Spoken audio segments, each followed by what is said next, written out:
LCN, les nouvelles de l'heure.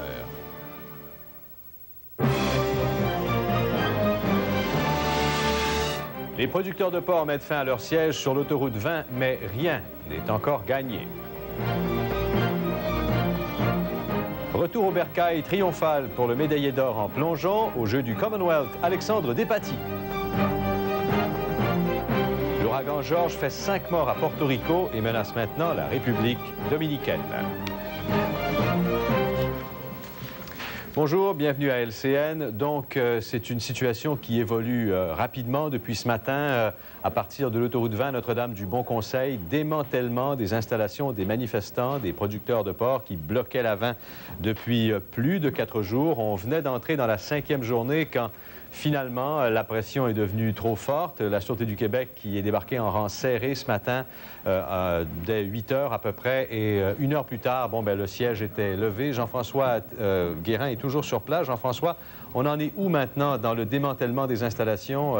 Qu'est-ce qui se passe? Bien, vous le voyez, ça a passablement évolué depuis 9 heures ce matin. Tout ce qui reste, en fait, c'est du foin qui recouvre la chaussée. Et vous le voyez au loin, là, les policiers de la Sûreté du Québec qui se sont livrés à ce qu'on pourrait appeler un rodéo. En fait, on a amené les bêtes, les porcs qui étaient sur la voie vers les camions. Et là, le travail pour les producteurs est de les faire monter. Ça donne lieu à... On entend au loin les applaudissements. Et disons que l'atmosphère n'est pas ce qu'il était à 8 heures ce matin. C'est pas mal moins tendu. Et donc, c'est un peu synonyme. Ça montre un peu comment s'est terminée cette manifestation-là ce matin de façon pacifique.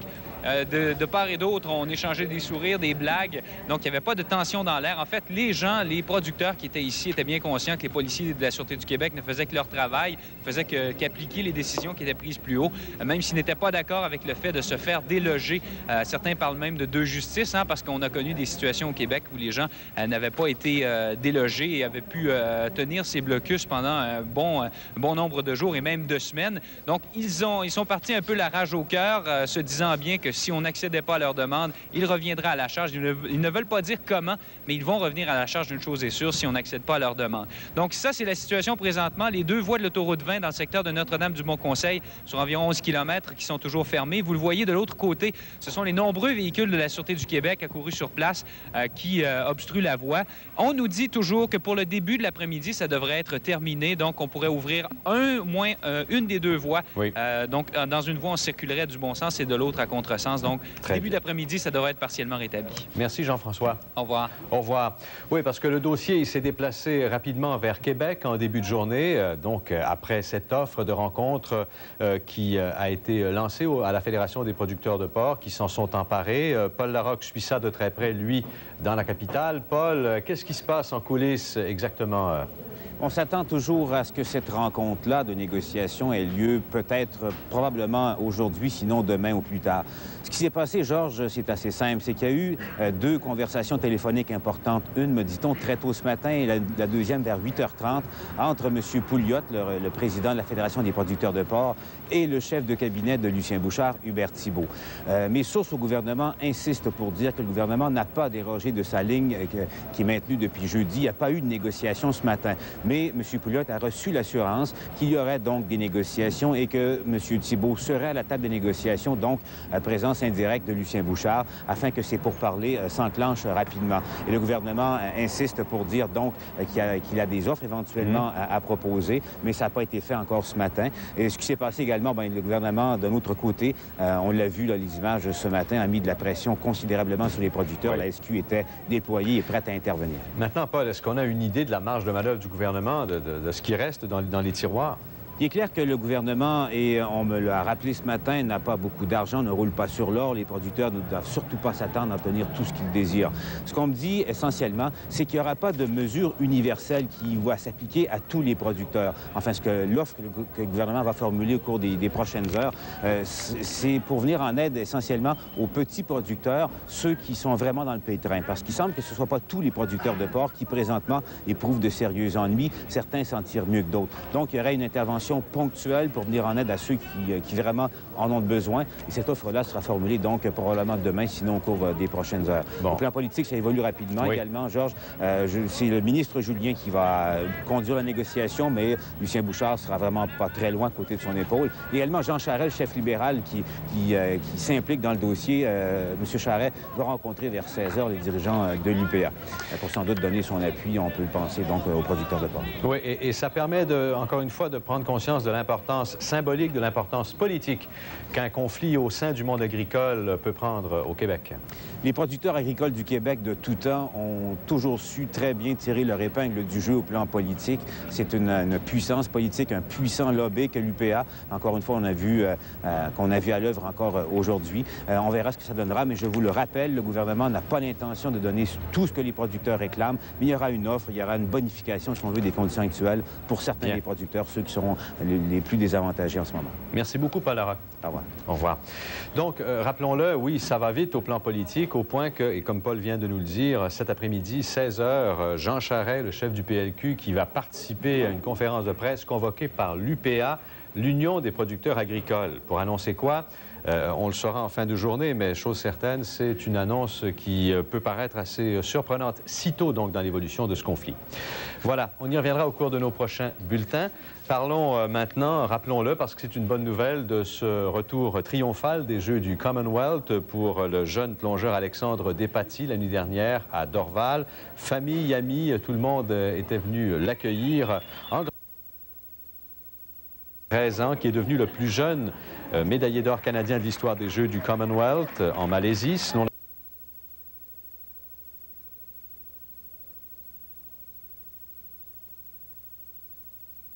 donc de confirmer cette affirmation. Et puis une tempête tropicale majeure, un ouragan même, qui s'appelle George et qui fait des ravages à Porto Rico maintenant, dans les Caraïbes. Ce sont des images de dévastation, comme on le constate souvent dans de telles situations. 5 personnes ont perdu la vie là-bas, une autre est morte dans l'île de Saint-Kitts. Porto Rico a été décrétée zone sinistrée par le président Clinton. Des rafales de vent qui atteignent 175 km/h qui se sont abattues sur ce territoire américain. Plus de 70 % des maisons de l'île sont privées d'électricité et d'eau potable.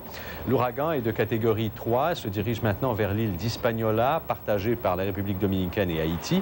D'ailleurs, l'état d'alerte a été décrété sur le nord d'Haïti. Des équipes de secours se tiennent prêtes à intervenir. L'ouragan, le plus menaçant de la saison, selon les spécialistes, se déplace à 22 km/h. Les touristes et les résidents qui se trouvent dans le sud de la Floride se sont même fait dire de rentrer chez eux. Coup d'œil au dollar maintenant, il était en baisse en début de journée à 11 h moins 10. Notre UR cotait à 65,40 cents américains, recul de 7 centièmes par rapport à la clôture hier. Et puis les bourses maintenant, les bourses canadiennes qui sont en hausse. Peu avant 11 h, Montréal et Toronto gagnaient 0,5 %. Aux États-Unis, le Dow Jones avait reculé d'0,25 % alors que le Nasdaq est en hausse d'1,5 %. La plupart des parquets européens sont en hausse de 1 à 4,5 %. Et en Asie, les bourses de Tokyo et Hong Kong ont terminé en hausse. Faire un portrait robot, ça deviendra bientôt un jeu d'enfant pour la police. Une compagnie québécoise vient de développer un logiciel qui permet en quelques clics de souris de dessiner les visages des criminels les plus recherchés. L'une des plus populaires émissions de crime aux États-Unis l'a déjà adopté. Dominique Carpin. America's Most Wanted est regardé par plus de 10 millions de téléspectateurs chaque semaine. Samedi soir dernier, l'émission a utilisé pour la première fois le logiciel Faces pour retracer un prédateur sexuel qui sévit en Floride. This Faces program is an exciting technology. Faces a été conçu ici, dans un ancien bâtiment de la base militaire de Saint-Hubert, par Interquest. D'ici quelques jours, tous les corps policiers d'Amérique du Nord en recevront une copie gratuite. Interquest veut que son logiciel devienne le standard dans les services de police. Il est aussi disponible au grand public. On s'attend à vendre dans la première année pas loin de 2 millions de logiciels à travers l'Amérique du Nord. Puis on a des demandes pour la Chine, pour le Brésil, pour la France, l'Angleterre. Alors, ça devrait être très, très intéressant. Avec Faces, dessiner un portrait robot ne demande pas vraiment de talent artistique. Il suffit simplement de fouiller dans son imposante banque de données. Présentement, nous sommes rendus à plus de 3800 éléments morphologiques qui comprend les crânes, les nez, les rides, les bouches, les mâchoires. Sans oublier les yeux, les cheveux et même des accessoires comme les lunettes ou les chapeaux. Il a suffi de quelques minutes à François Goupil pour créer mon visage. Un portrait robot qui a presque l'apparence d'une photographie. Les policiers aussi ont été impressionnés par cette précision. Le FBI songe même à remplacer son propre système par Faces. You can see the program demonstrated and get the software by visiting our website at amw.com. Emballés, les responsables de America's Most Wanted participent à la commercialisation du produit. L'animateur John Walsh est même devenu le porte-parole officiel de Faces. Le producteur de l'émission a aussi fourni un bureau à Interquest à Washington. C'est que tout le monde s'attend à faire de très gros profits. 30 millions de dollars d'ici un an. Le nombre d'employés chez Interquest va passer de 25 à 60 d'ici décembre. Êtes-vous en train de devenir le soft image du portrait robot? Je ne sais pas du tout, mais j'espère bien. Dominique Carpin, TVA, Montréal. Les sports, une présentation de Advil, un remède efficace pour la douleur tenace. Dans un premier temps, nouvelle triste dans le monde de l'athlétisme.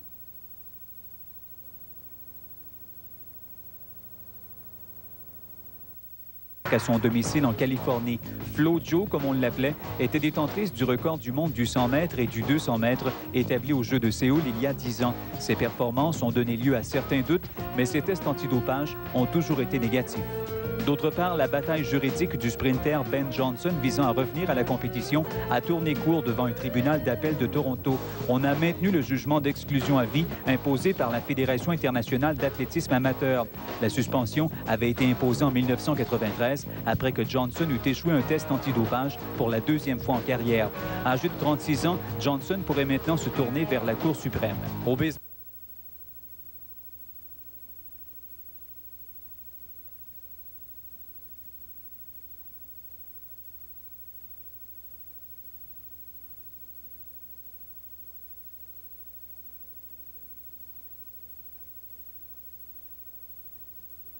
aujourd'hui en prévision de leur rencontre pré-saison de demain au Centre Molson contre Philadelphie.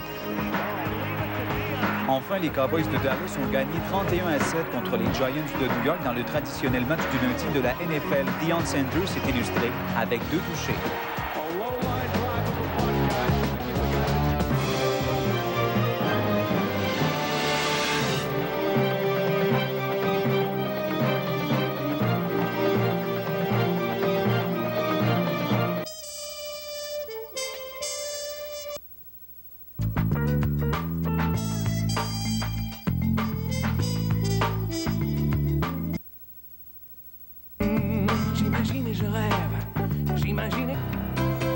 Vous n'arrêtez pas.